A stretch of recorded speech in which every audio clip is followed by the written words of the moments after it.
খুলনার ভিতর নাকি মাত্র ৯৯ টাকায় চিকেন বিরিয়ানি পাওয়া যাচ্ছে।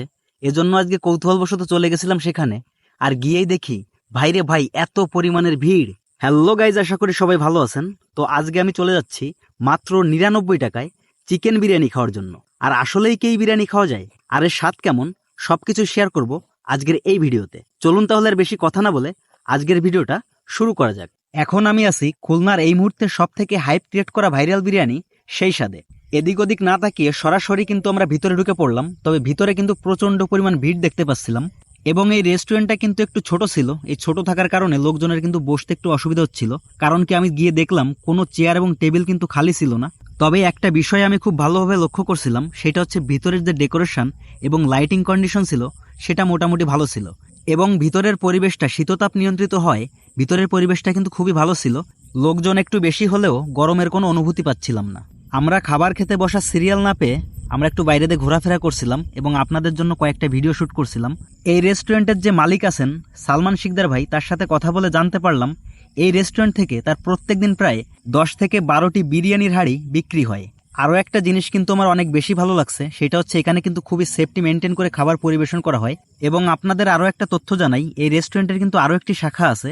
তো আমরা গিয়েছিলাম সবচেয়ে প্রথম শাখা খুলনা রেলওয়ে স্টেশনের পাশে। টানা 40 মিনিট অপেক্ষা করার পর আমাদের অপেক্ষার প্রহর শেষ হলো। তো ফাইনালি কিন্তু আমাদের সামনে বিরিয়ানি চলে আসলো। আর আরেকটা জিনিস আপনাদের একটু বলে নিই, সেটা হচ্ছে এখানে যারা বিরিয়ানি খেতে আসবে তাদের কিন্তু এই সুন্দর মাটির পাতিলে করে বিরিয়ানি খেতে দেওয়া হবে। এটা আমার কাছে বেশ ভালো লাগছে এবং ইউনিক লাগছে। অনেক কিছুই আপনাদের সাথে শেয়ার করলাম, এখন খাবারের যে টেস্ট আছে ওইটা আপনাদের সাথে শেয়ার করব। সর্বপ্রথম আপনাদের সাথে বিরিয়ানির মাংসটার কথা শেয়ার করি। মাংসটা কিন্তু অন্য সব রেস্টুরেন্টের মতো অতটা বেশি সফট পাবেন না, তবে একটু শক্ত শক্ত টাইপের আছে। তবে মাংসটা শক্ত হলেও স্বাদটা কিন্তু মোটামুটি ভালো ছিল। তবে একটা জিনিস দেখে আমি খুব অবাক হয়েছি, তারা ৯৯ টাকার ভিতরে এত বেশি রাইস দেয়, যেটা একজন মানুষের পক্ষে খাওয়া আসলেই খুবই কষ্টসাধ্য হয়ে যায়। তবে আপনার যদি অনেক বেশি ক্ষুধা লাগে সেই ক্ষেত্রে আপনি হয়তোবা খেতে পারবেন।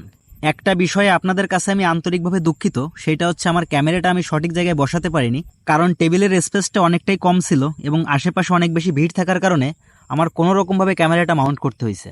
যা হোক, সবশেষে যদি খাবারের কোয়ালিটির কথা বলতে হয় তাহলে আমি বলবো যে ৯৯ টাকা বাজেট হিসাবে খাবারের কোয়ালিটি ভালো ছিল। আর এই বাজেটের ভিতর কিন্তু যদি আপনাদের এক্সট্রা রাইস কিংবা এক্সট্রা আলুর প্রয়োজন হয় তাহলে কিন্তু আপনারা পেয়ে যাবেন। আমাদের 3টা বিরিয়ানির সাথে তারা দিছিল 3টা ঠান্ডা কোমল পানি এবং 3টা ঠান্ডা সাদা পানি, যার জন্য আমাদের খরচ হয়েছিল মাত্র 350 টাকা।